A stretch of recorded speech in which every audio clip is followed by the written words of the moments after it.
Going on, guys? Omogonix here, and welcome to part 11 of my tutorial series where I teach you guys how to make a basic horror game in Godot.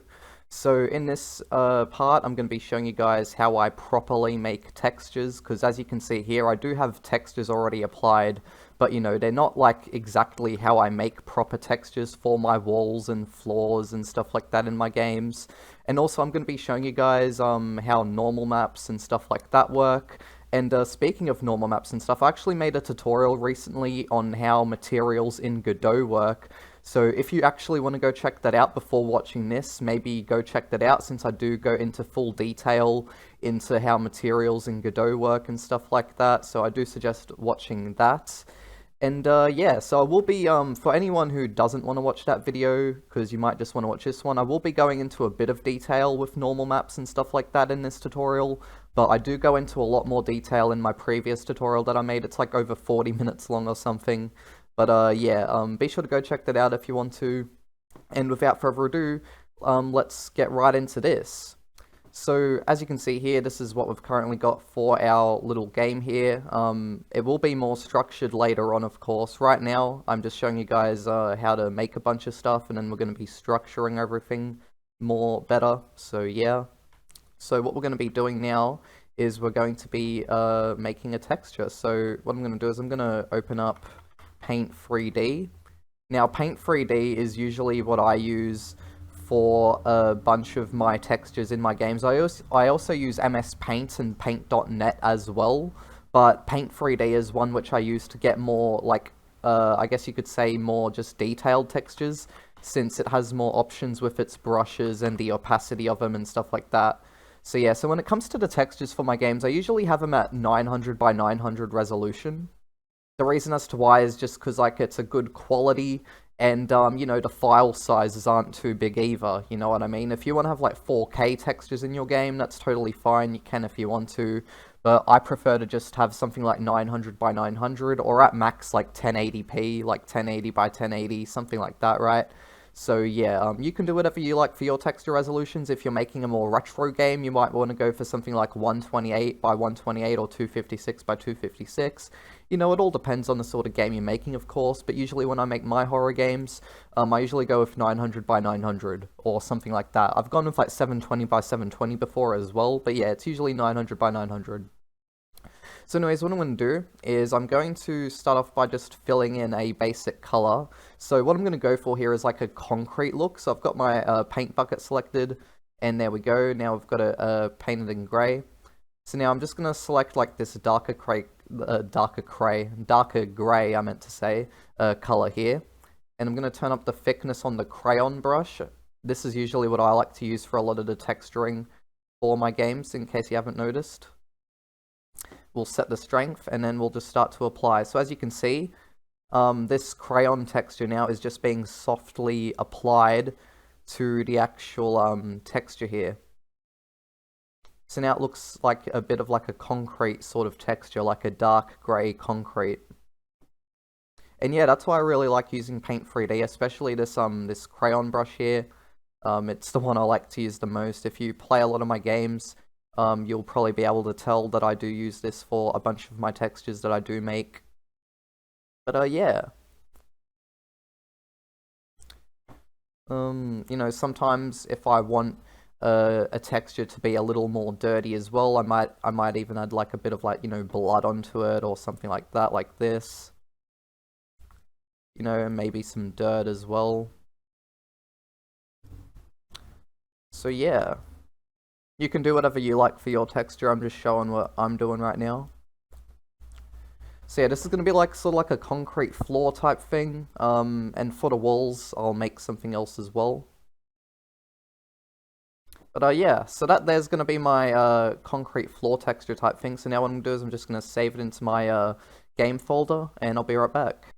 Alrighty, so what I'm going to do is I'm just going to save this into this folder now. So I'm just going to call this something like a concrete floor, and we'll just leave it as that. And there we go. So yeah, save it as either a PNG or a JPEG. So yeah. And now what I'm going to do is I'm going to make a wall texture. So I'm going to go menu, new, don't save since I've already saved it. Alrighty, so with my wall, I'm going to go with something like red, a bit more fancy, I guess you could say. Like a dark red. Alright, so for this wall here, what I'm going to do is I'm just going to do like some dots. Like this. It's just meant to be like, sort of like just a pattern. There we go. I think that looks alright. And then I'm going to apply a bit more texture. I'm just going to turn down the opacity, and then I'm just going to apply a bit more texture to the wall like this. So then as you can see, the wall has a bit more slight texture to it, and it doesn't just look completely flat in color. Because yeah, if you're trying to make a game with a bit more, you know, detail of its textures and stuff, it is good to, you know, add some extra little detail like this, because you don't want your colors just appearing flat like, you know, like that with the background there. I might add a bit of like dirt onto this as well. Turn down the opacity of that actually. There we go.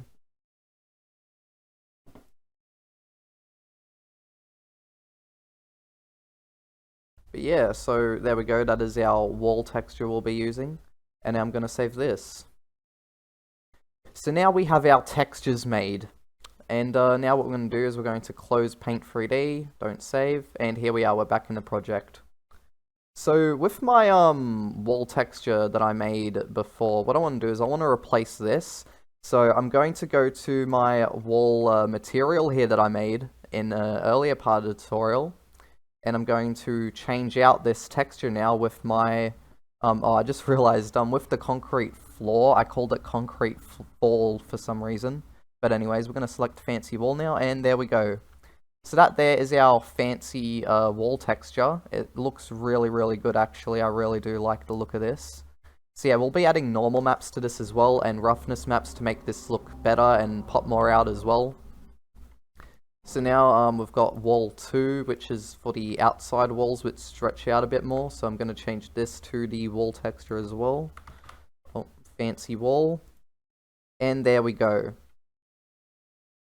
I might stretch out the UV scale a bit. There we go. Alrighty, so now what I'm going to do is I'm going to do the same thing with the floor texture. Now you can't really see the floor material at the moment because of the navigation mesh here. I'm pretty sure I can turn that off in the gizmos. Yeah, there we go. So yeah, if you want to like disable gizmos sometimes to get a better look at your map, you can do that. Also, I just noticed I've got view environment off here because it's so dark. Yeah, that's why it's got off. But yeah, so I'm gonna have the gizmos off for now, just so that I can have a look at the floor. And what I'm gonna do is I'm going to go to the floor texture here. I'm going to search up concrete. We have concrete fall instead of floor. And there we go. So now the concrete floor is done. I'm going to change the base color of it. There we go. And boom, so now that has all been applied there. In fact, let me maybe make that a bit darker. I actually like that more brown look to it, actually. I think I'm actually going to stick with this. I actually really like that brown look. Alrighty, so now what we're going to do is we're actually going to go onto a website. And this is a website which I showed in my previous tutorial as well. And this is how I make normal maps for my materials for my games. Alrighty, so here we have a website called Normal Map Online, and this is what I use for a bunch of the normal maps in my games. You can customize a bunch of stuff, such as the strength, the level, you know, the blur and sharpness of them if you want your normal maps to be more blurry or sharper. You know, you can change the filter, you can invert certain things if you want to, like the height and certain color values, such as the RNG value, or you can change the Z range, you know, that sort of stuff. So what I'm going to do is I'm going to click on this. So when you, if you want to use this site, you don't have to if you don't want to, of course, but if you want to use this site for your normal maps, what you do is you click on this right here. Alrighty, so I've selected the fancy wall. This will be the first texture of mine, which I'm going to be doing a normal map for. So when you open up a texture here, it will then display what it looks like as a normal map. And you can even see a preview of what it looks like on a material here too. You can even like enable to see what it looks like on an environment. But yeah. So I'm going to play around a bit with like these filters here, see what sort of looks better, see what doesn't. But yeah, right now I am liking just the normal regular way this normal map has generated. Usually whenever I use this site, I don't really play around with these values at all. But yeah, it's, you know, fine to play around with them, you know what I mean? But yeah, I usually don't play around with the values because I just like to keep it all standard. I can change the strength of normal maps, for example, in just Godot itself. But yeah. So yeah, I think this is how I'm going to have my normal map looking. It looks pretty good. I like the look of it. And yeah, so now when you are ready, you can download it as either a JPEG or a PNG. You can even give it a custom name if you want to as well. Go download. And then I'm going to save this as fancy wall normal. And boom. And then if you want to as well, you can also get displacement maps, ambient occlusion, and specular maps as well. So specular, I'm pretty sure, is for like roughness maps. So what I'm going to do is I'm actually going to get this as well. So I'm going to call this fancy wall roughness, or specular, whatever you want to call it. And then I'm going to get the ambient occlusion one as well. When it comes to displacement maps, if you watched my recent tutorial on materials in Godot, you would know that I said that in Godot, displacement maps do look a bit weird. Like, they sort of distort the texture a bit, you know what I mean? Like, unless you need to use them, then there's no real reason to. So I just suggest, you know, not using them. But yeah, it all comes down to personal preference, of course. But I'm not going to use a displacement map, which, in case you don't know what a displacement map is, it's basically just a height map. So yeah. I'm going to download the ambient occlusion as well. And I'm going to call this fancy underscore wall occlusion. And there we go. And then what I'm going to do is I'm going to do the same thing for my floor. So let's go select my concrete fall, as it's called here. And we'll now make the normal maps for this. So this here is like the standard normal map for this here. Alright, I'm going to download this now. I'm going to call this concrete. And I'll call it fall as well. Normal. There we go. Concrete fall normal. And then we have the specular map. I'll get this. Concrete fall roughness. And then we have the ambient occlusion. Concrete fall occlusion. And there we go. Boom. So now we're going to close that. And now we have all our textures in our folder. Alrighty, so now what we're going to do is we are now going to apply our normal maps and stuff like that to our materials. So let's go to our, well, I've already got my floor texture selected, but I want to do my wall first. So let's do our wall first. So what I'm going to do is, as you can see here, I've got my wall material. So if you go down into the normal map section and you enable that, and then we go texture where it says empty and then go quick load. If we look for our normal map for our wall, where is it? Oh, I accidentally just typed it in wrong. There we go. And boom, as you can see, that there is how our material looks like with the normal map.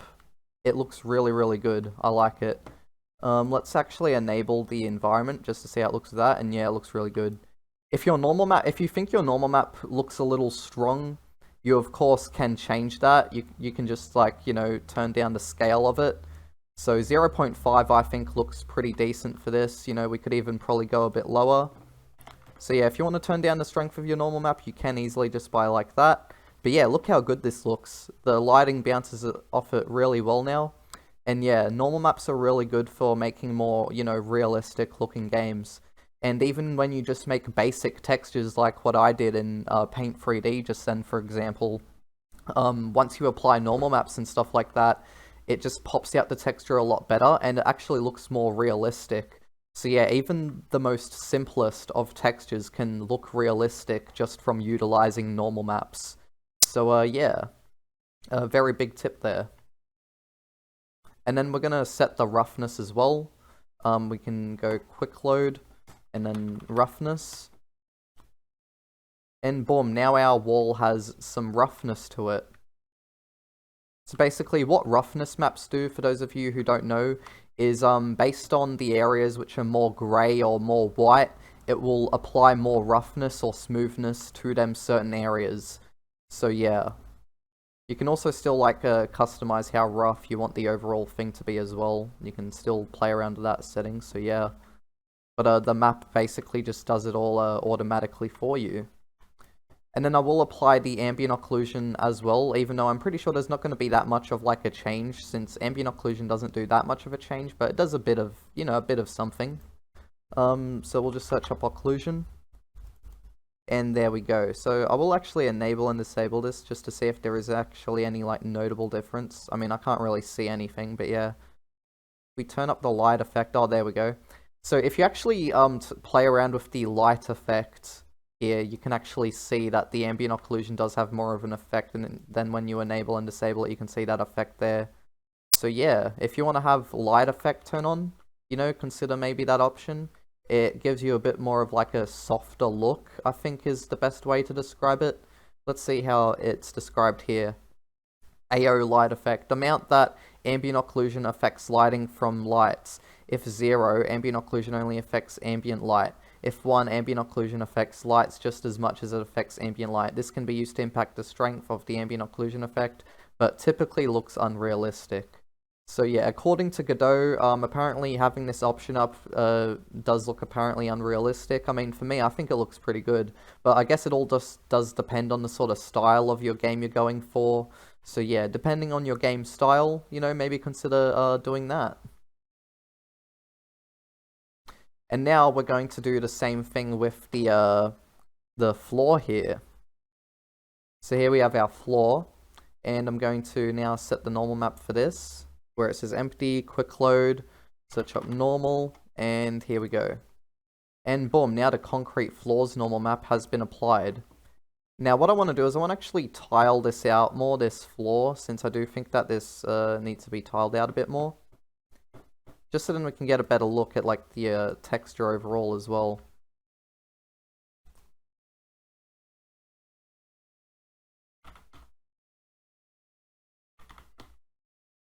But yeah, so the normal map has been applied. Let me just enable and disable it so you can see the difference. So yeah, as you can see, the floor pops out more when we turn on the normal map. It's not as big of a difference as the wall, of course, but I think it's because of how the light hits the floor, because it just hits it directly down. If you look at the roof up here, though, you can clearly see how the normal map affects it. It's pretty strong, actually. But yeah. You can turn down the strength of it, of course, if you want to. Since, yeah, it is pretty strong on the roof. But yeah. And then on the floor, it's just more softer. So there's not really much of a difference on the floor. In fact, I might even just leave that on 1. But yeah. And then we're going to do the roughness as well. So we'll search up roughness, concrete floor roughness, and there we go. Now that actually has more of an effect there. As you can see, now it sticks out more after applying that roughness. But yeah, now we could actually probably turn down the strength of this. There we go. And then last but not least, we'll do the ambient occlusion as well. See if we can see any difference here when we do apply it to this floor. Like any big difference. Not really. But you can turn on the light effect if you want to. And yeah. So that there, guys, is how you get normal maps and roughness maps and stuff like that into your game. There's other stuff to play around here with the materials, of course. But if you want to see more detail into how materials in Godot work, I do suggest watching my previous tutorial that I made specifically talking about that.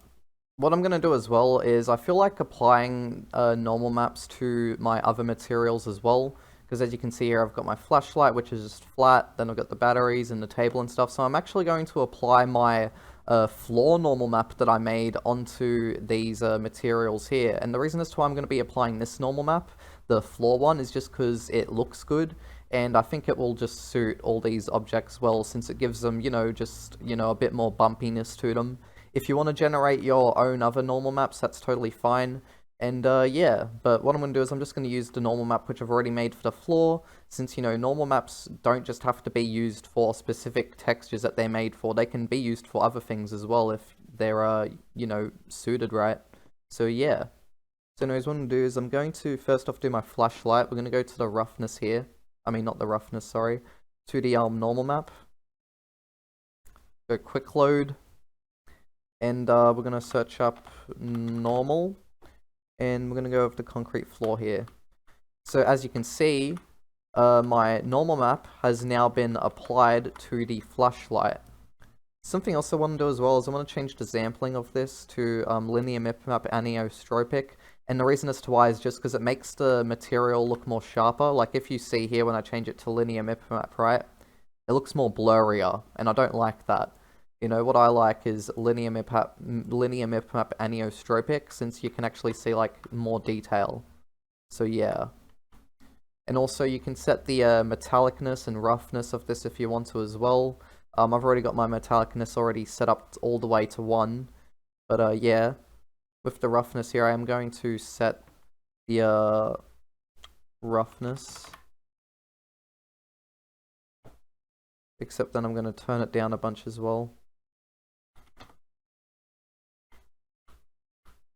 Yeah, that's a bit too metallic. There we go. I think that looks good. But yeah. And then I'm going to do the same thing with my table and stuff like that. Alrighty, so that there is my my table. Still not completely done yet. I still want to set the roughness and stuff. And then the last thing I'll do is the key. Alright, cool. Table's all been set. Then we're just going to quickly set the roughness again. Down to 0.5, and there we go.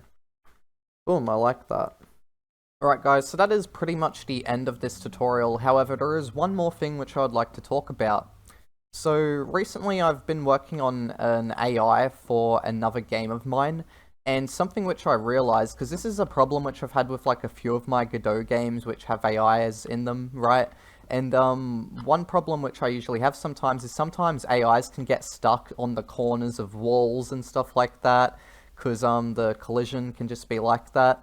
And so, you know, I've just been thinking to myself, you know, like, how on earth do I stop that from happening? Because it can be a frequent thing, and it's really annoying when the AIs get stuck to walls and stuff like that, and, you know, it just limits them.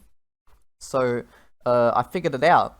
And basically, the reason as to why that happens is because AIs shouldn't actually be colliding with the walls. And what I mean by that is you just have them on a completely different collision layer from each other. So let me show you guys what I mean. So with our walls here, for example, right?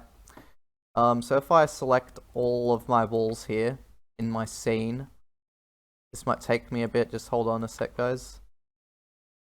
So I've selected all the walls in my scene now, I'm pretty sure. I'm pretty sure that's all of them. And yeah, so what I'm going to do is with the collision, I'm going to change the collision layer to 2. I'm going to change the, actually no, we won't do 2. We'll do 4. The reason as to why we're going to do 4 is because I'm pretty sure I've already got 2 being used for something, and I think the AI can collide with it. I'm not too sure. But yeah, we'll just set it to, I'll just set mine to 4. You guys can set it to whatever layer you like. That's just the layer I'm setting it to for my game, because that's what works best for me. So yeah, I'm going to set the collision layer and mask to 4. And make sure your player can collide with that as well. Make sure you mask that for your player. And then with your AI, your monster, make sure that they can't. Oh, well, they can't already collide with 2 anyway. If I wanted to use 2, I could have, but yeah, who cares? So anyways, now that I've changed the collision layers of the walls, now the AI should not collide with the walls anymore. So now you might be thinking, but wait, wouldn't the AI walk through the walls? And no, because, well, we have the nav mesh. That's exactly what the nav mesh is for. That's why we have the nav mesh. Also, if you want to do it with your tables and stuff like that as well, in case your AI gets stuck onto furniture, I do suggest maybe changing that as well, so maybe getting those changed. So yeah, just change the collision layers of anything, so then your AI doesn't like collide with it and then get stuck to it again, because that can be an annoying and frequent thing if you don't if you don't change the layers of your collisions, so then your AI doesn't collide with them. But yeah, but don't change the floor collider though. Make sure that your AI can still collide with your floor. Otherwise, your AI will fall through your floor. So yeah, that's just a tip there. So anyways, with all that said and done now, let's give it a quick test. So let's go play.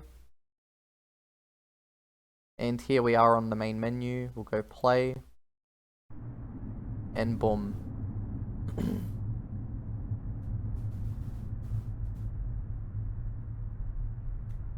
So now as you can see here, in our game we've got our normal maps, all our materials in general just looking all really, really good. The flashlight looks good too, it's got a normal map. We also have our key. But yeah. Overall I'm happy with how this little game of ours is turning out right now.